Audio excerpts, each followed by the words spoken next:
The R.J. Peters Stakes field stands well.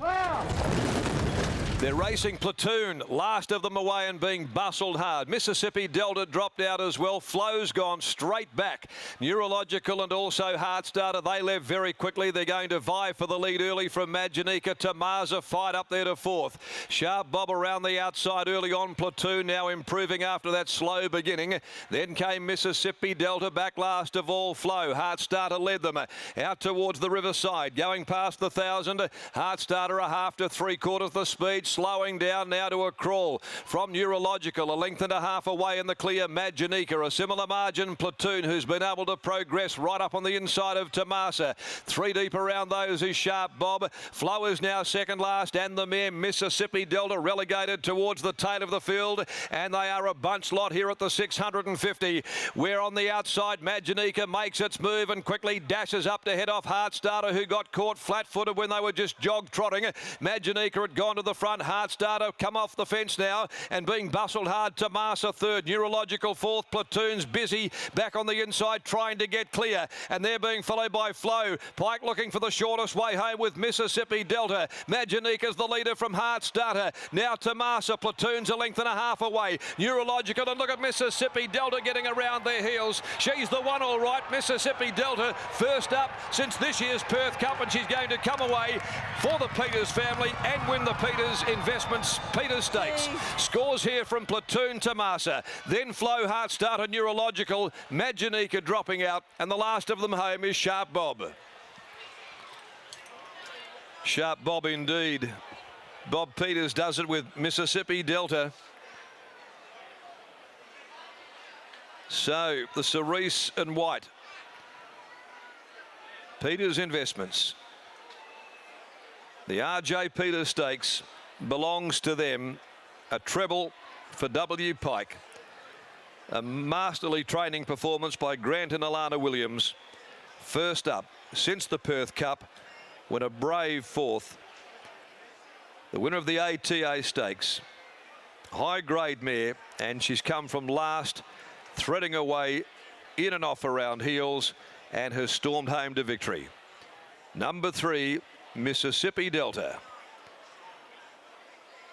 Takes out the Peters Stakes. I can't recall whether or not Bob has won his own race. He's won every other race. I'm just not quite sure if he's ever won the one that's named in his honour. We'll find out shortly. By High Chaparral from Mississippi Belle, W. Pike with a race to race treble.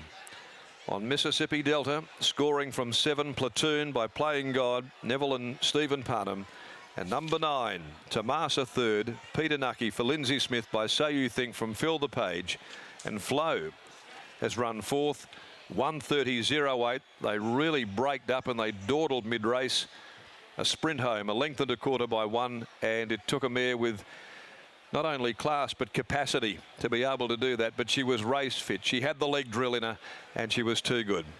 She wins by a length and a quarter, 1 between second and third, and 35.46 the back end 600-metre sectional. Well, there we go. Mississippi Delta does it for Bob and Sandra Peters this afternoon. The C Corp Ascot Gold Cup is next at 2 minutes after 4. And there are no alterations. Let's find out what the history books have told us, if they tell us anything at all. Brittany Taylor is downstairs. Great to resume our service today. And she's with, no doubt, an absolutely delighted R.J. Bob Peters. Certainly am, Darren, and I have a feeling that this may be one of the more satisfying wins for Bob, but it's not your first time winning your own race. So when was the last time that you were able to win the R.J. Peters Stakes? I think it was 1998 with all the aces. It was a long time ago. It's been a while between drinks to win this race, and today there was a fair bit of thinking that went behind you deciding to start Mississippi Delta here and instead scratch Regal Power. Tell us through your thinking. Well, originally we were going to run her in the Ascot Gold Cup, but we had Forceful there, and this race was available, and also we had Regal Power in this race, and that was a bit of a decision to make whether we raced him as well. But I took the punt and withdrew him from this race to concentrate on next week. Were you conscious to know that she had to win today in order to not let some of the others leapfrog you into the railway? I was conscious that we were right on the edge. The other day we were number 19 and there was a couple that looked like they wouldn't run, and then there was another scratching and we were right on the edge, and then one in Melbourne today, and it looked like we might be one out, and now this has happened. It looks like we're in. But it's probably because every time we've tried to win this race, we seem to run second with one that's trying to get into the railway, and we've had favourites get beaten and run second, and probably because today she didn't have to win to get in, that she could win. And today, of course, you go one better with this horse. A great training performance too, because 5 trials is unusual to see for a horse going first up into a race of this nature. Yes, well, that was because we were going to go into the Ascot Gold Cup at 1800 first up, and she needed to be a bit fitter for that. It was good today. I was a little bit worried at the back there when she was last, and then I remembered her half-sister, Elite Bell, and she always was last and she could do it, so I stopped worrying.